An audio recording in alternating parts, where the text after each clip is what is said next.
I'm a 58-year-old woman. I divorced. I've got a 22-year-old daughter who's standing on her own 2 feet, so I live on my own.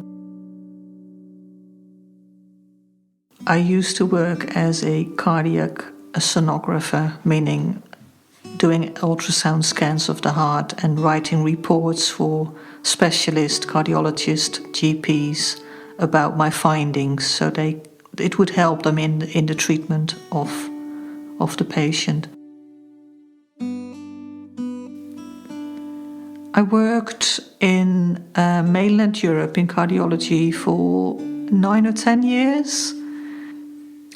After I moved to the UK, I initially didn't feel that I wanted to go back to the hospital. It was a chapter I'd said goodbye to, and the plan was to do something completely different with my now ex-husband. But unfortunately, a year after we moved to the UK, we split up. So the whole plan that we had and we've been working towards sort of fell apart. And the only way for me, as a single mother, to make ends meet was to go back and work in that profession. So that's how I got back into the hospital. My heart wasn't really into it anymore. And although I still enjoyed doing the job, I didn't like the idea of continuing in that same work and the same job till I retired. I worked in hospitals for about 20 years until I made the decision to stop doing that, and I took a bit of a jump. I don't work in the hospital anymore. What I'm doing now is, after my degree course of 3D designer maker of craft products, I'm a self-employed designer maker, and I work also part-time for a company that works with architecture and design. To make that decision, I didn't sit down too long with it. First of all, I trusted my heart telling me that that's the way to go, but I also wanted to make sure that it was financially doable, that I didn't risk getting into trouble. The financial situation was, of course, part of my thought process. I knew that during the years in university I would get my funding, and so those years wouldn't be a problem. It was more about after university, but that was a risk I was prepared to take. Security is very overrated, I think.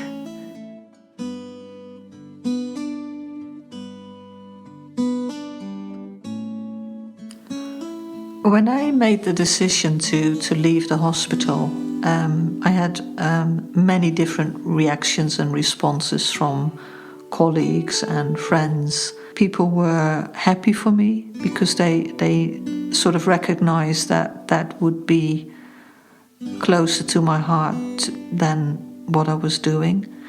Others were almost angry that I took 20 years of knowledge in that specific field out of the hospital. The reactions to my decision that were negative, about taking away my knowledge and risking a secure future, I could understand it, but at the same time this says more about the people making those remarks than it was saying about me. And I was determined to do it anyway. I didn't really change my decision because of that. It made me think, of course, because that's what you do when people make remarks like that, but it didn't change anything for me. For me, this was actually the first time in my life that I thought, this is for me, for nobody else, it's just for me. And that was just fantastic.